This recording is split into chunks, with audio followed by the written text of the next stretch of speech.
આજે આપણે બનાવીશું પાવભાજી. મારા બાળકો કે મમ્મી આજે પાવભાજી ખાવી છે, તો મારા ઘરમાં બધું થોડું થોડું શાકભાજી પડ્યું હતું, તો મેં કીધું કે લાવ બનાવી નાખું. તો આ છે રીંગણ, બટેટા અને ફ્લાવર. તો આપણે પહેલાં એને બાફવા મૂકી દઈશું. તો આપણું આ શાકભાજી બફાઈ ગયું છે. આને લગભગ મેં 8 થી 10 મિનિટમાંથી બાફ્યા છે. આમાં થોડુંક મીઠું અને પાણી નાખીને બાફી લીધા છે. હવે આપણે એનો કરીશું વઘાર. તો અહીંયા મેં લીધી છે કઢાઈ. એમાં નાખશું આપણે 3 થી 4 ચમચા તેલ. અને તમે બટરમાં પણ બનાવી શકો છો, પણ મારે આજે તેલમાં બનાવી છે. આપણે ગેસ ચાલુ કરીશું.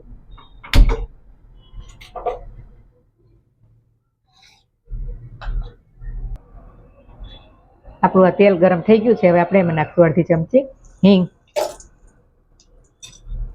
અહીંયા મેં લીધા છે 2 મોટા કાંદાનું છીણ.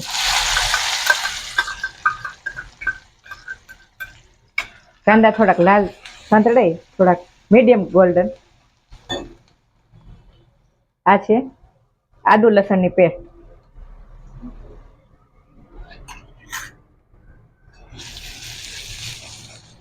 થોડા ગોલ્ડન બ્રાઉન કાંદા થાય એટલે એમાં આપણે નાખીશું ટમેટાની પ્યુરી.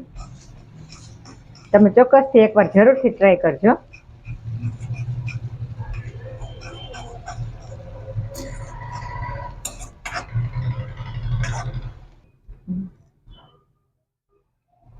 તમે જોયું આપણા કાંદા ગોલ્ડન બ્રાઉન થઈ ગયા છે. હવે આપણે નાખીશું ટમેટાની પ્યુરી. મેં અહીંયા બે ટમેટા લીધા છે.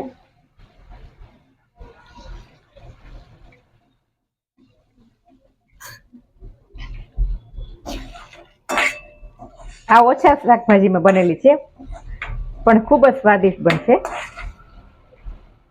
બજાર જેવી.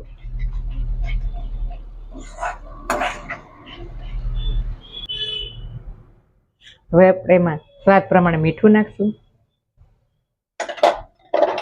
અડધી ચમચી જેટલી હળદર પાવડર, 1 ચમચી જેટલું ધાણા જીરું પાવડર. આ છે કાશ્મીરી લાલ મરચું, જે 2 ચમચી નાખશું.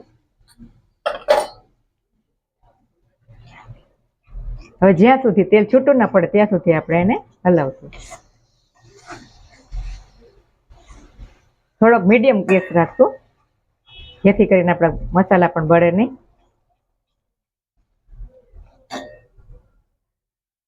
હવે નાખીશું અડધી ચમચી પાવભાજી મસાલો.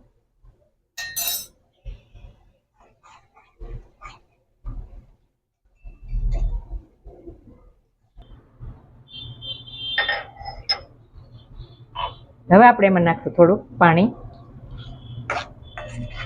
તે ઢીલી થાય એટલા માટે. અડધો ગ્લાસ જેટલું.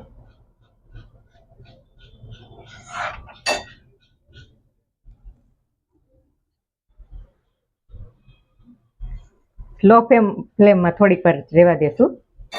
હવે આપણે આ શાકભાજીને મેસરના મદદથી આપણે શાકભાજીને મેશ કરી નાખશું.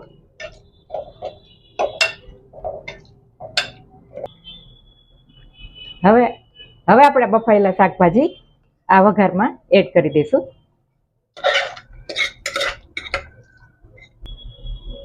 હવે આને એકદમ આપણે સરસ રીતે મિક્સ કરી લઈશું. તમે જોઈ શકો છો ઓછા શાકભાજીમાં બનેલી પણ પાવભાજી સરસ બની છે.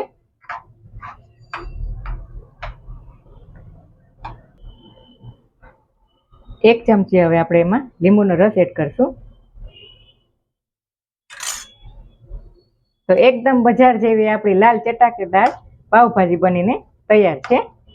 હવે આપણે એને સર્વિંગ બાઉલમાં સર્વ કરશું. તો તૈયાર છે આપણી પાવભાજી.